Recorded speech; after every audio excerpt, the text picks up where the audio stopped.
Rita had always felt invisible, living in the shadow of the bustling metropolis. Every day, she would walk by the grand library, with its towering columns and marble steps. One dreary afternoon, drawn by some unseen force, Rita stepped inside. The air was thick with the scent of old books, and the sound of soft whispers echoed through the aisles. As she wandered, her fingers grazed the spines of countless volumes, each promising a world of adventure. In the far corner, she found a dusty, leather-bound book with no title. Intrigued, she opened it. To her astonishment, the pages were blank. Frustrated yet fascinated, Rita decided to take the book home. That night, she dreamt of distant lands, of mythical creatures and hidden treasures. When she awoke, the book was no longer blank. It was filled with her dreams, vivid and alive. Day by day, Rita's dreams continued to fill the book. The more she dreamt, the more real the stories became. She would see characters from her dreams in the streets, hear the melodies of distant lands in the city's noise. The line between reality and fantasy blurred, and Rita felt more alive than ever. One day, she decided to share her book with the world. People flocked to read the tales, each finding a piece of their own dreams within its pages. Rita was no longer invisible. She had become the storyteller of a generation, weaving together the dreams of many into a tapestry of wonder. And so, the once invisible girl became a beacon of hope and imagination, showing that dreams, no matter how small, have the power to change the world.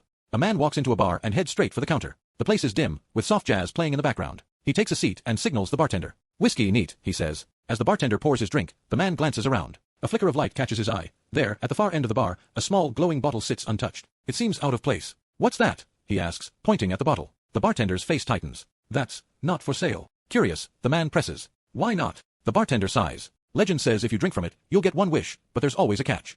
The man chuckles, not believing a word. "I'll take my chances." Reluctantly, the bartender slides the glowing bottle over. The man uncorks it, hesitates for a moment, then downs the liquid inside. Instantly, the room begins to spin, and a gust of wind swirls around him. "What do you wish for?" a voice whispers, echoing in his mind. Without thinking, he mutters, "I wish for happiness." The wind dies down. The bar is silent. He waits, but nothing seems different. The bartender shrugs. "Told you there's always a catch." Confused, the man checks his watch and rushes out of the bar. As he steps outside, his phone rings. It's his wife. "I'm pregnant," she says joyfully. The man smiles. Behind him, the glowing bottle vanishes. The clock on the wall showed 11:59 p.m. Danny's heart raced as he stared at his phone, counting down the final minute of his life. It was all part of the deal, a wish granted, but with a price. 1 year of anything he wanted, but at midnight, it would all be over, and now, here it was. He glanced around his lavish apartment, everything he'd ever dreamed of. Yet, in the final moments, none of it seemed to matter. He grabbed his phone, desperate to call someone, anyone. But who? He had pushed away his friends, burned bridges with his family. 10 seconds. The digital clock blinked, ticking mercilessly. Danny ran to the window, looking out at the city below.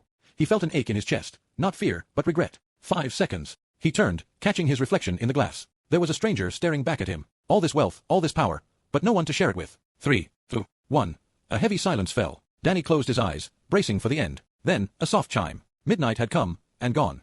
He opened his eyes in disbelief. His heart was still pounding, his breath still shallow. But he was alive. A text appeared on his phone. "You've been granted more time. Use it wisely." Danny smiled, feeling something he hadn't felt in a long time. Hope. Maybe this was his real second chance.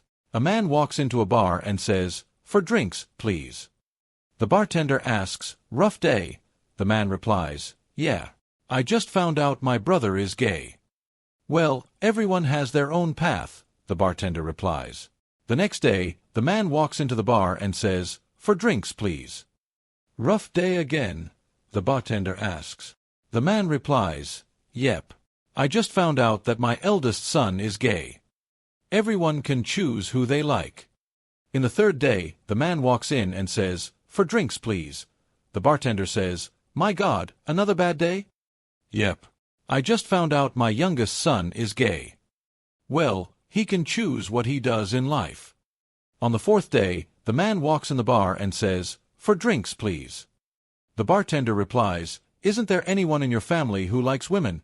The man replies, "Yep, my wife does." A man walks into a bar and orders a drink. The bartender, noticing that the man looked sad, asked what was up. The man replied, "I just found out my wife was cheating on me." The bartender replied, "Oh, that sucks. I'm pretty sure my wife is cheating on me too." "Oh really?" the man asks. "Yes. I thought I found some white and slimy stuff on our bed yesterday, and I'm sure she was cheating on me." "Oh," the man replied. "If I'm being honest, I'm also cheating on my wife. I found a beautiful young woman online, and I slept with her last night. She lived in an apartment, and she had a really nice body." "Wait, what?" the bartender replied. "I live in an apartment with my wife, and she really does had a nice body." "Is your apartment address 12345 Autumn Hollow Street?"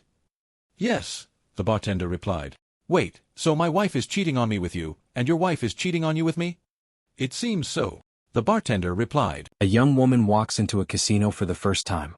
She sits down at a game and asks the staff if she can take her bra off because it makes her feel lucky. When she takes it off, she pulls out a big wad of cash and places it on the table. After playing a round of the game, she jumps up and down, her things jiggling the entire time. She walks away with her bigger wad of cash, still with her bra off. At this point, the staff stopped staring and realized that she actually didn't win the game, and the manager gave her the cash because he was mesmerized by what he saw. In the small town of Riverton, there was an old, abandoned arcade that everyone avoided. Rumor had it that strange things happened there after dark. One evening, a group of friends Alex, Jamie, Sam, and Riley decided to uncover the truth. Armed with flashlights and a sense of adventure, they sneaked into the arcade. The air was thick with dust, and the machines stood like silent sentinels. Suddenly, the lights flickered on, and the arcade came to life. The friends exchanged nervous glances but decided to explore further. As they played the old games, they noticed something odd. The scores they achieved were not just numbers, they were coordinates. Following the coordinates, they found a hidden door behind a pinball machine, with a creak. The door opened to reveal a secret room filled with vintage arcade games and a mysterious console in the center. Curiosity piqued, Alex approached the console and pressed a button. A holographic figure appeared, introducing itself as the guardian of the arcade. It explained that the arcade was a portal to different worlds, and only those with pure hearts could access it.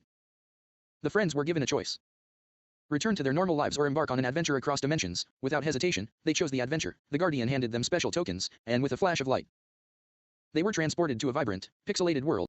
A duck walks into a bar and asks the bartender, "Got any grapes?" The bartender looks at the duck and says, "No, we don't have any grapes." The duck leaves. The next day, the duck walks into the bar again and asks, "Got any grapes?" The bartender, a bit annoyed, replies, "I told you yesterday, we don't have any grapes." The duck leaves. On the third day, the duck walks into the bar and asks, "Got any grapes?" The bartender, now really irritated, says, "Listen, duck, we don't have any grapes. If you come in here asking for grapes again, I'm going to nail your beak to the bar." The duck leaves. The next day, the duck walks into the bar and asks, "Got any nails?" The bartender, confused, says, "No, we don't have any nails." The duck then asks, "Got any grapes?" In a small village nestled between rolling hills, there was a garden unlike any other. This garden, hidden behind an ancient stone wall, was said to be enchanted. Only those with pure hearts could find the hidden gate and enter. One sunny afternoon, a young girl named Lily stumbled upon the garden while chasing a butterfly. As she touched the gate, it swung open, revealing a world of vibrant flowers, singing birds, and sparkling streams. Lily wandered through the garden, marveling at its beauty. She felt a sense of peace she had never known before. In the center of the garden stood a majestic tree with golden leaves. Beneath it sat an old woman with kind eyes. "Welcome, Lily," she said. "I am the guardian of this garden. It grants a single wish to those who find it." Lily thought for a moment. She didn't wish for riches or fame. Instead, she wished for her village to be happy and prosperous. The guardian smiled and nodded. "Your wish is granted." When Lily returned to her village, she found it transformed. The fields were lush, the rivers flowed clear, and the villagers were joyful. They celebrated Lily's return, and she shared the story of the enchanted garden. From that day on, the village thrived, and Lily's kindness was remembered for generations. A man walks into a bar and says, "One drink for me, and one drink for everyone in the bar." A cheer goes up and everyone pats him on the back. The bartender happily complies and delivers drinks to everyone. A few minutes later, the man says again, "Another drink for me, and another drink for everyone in the bar." Another cheer goes up, and people are thanking him left and right. After yet another few minutes, the man says again, "Some food for me and some food for everyone in the bar." At this point, the people in the bar expect what is going to happen and everyone cheers. No one leaves the bar. The bartender asks him, "Hey man, are you sure you have the money for this?" The man replies, "Of course I do, who do you think I am?" At this, the man says again, "One drink for me and one drink for everyone in this bar." After 3 drinks the man is wasted, and he turns to leave. The bartender, wanting his money, tells the man, "Hey dude, you gotta pay me for all those drinks and the food." The man turns to him and says, "Oh my bad, I don't have any money on me right now. I promise I'll pay you later." At this the bartender turns to everyone else in the bar and says, "One slap for me and one slap for everyone in the bar, because y'all are paying."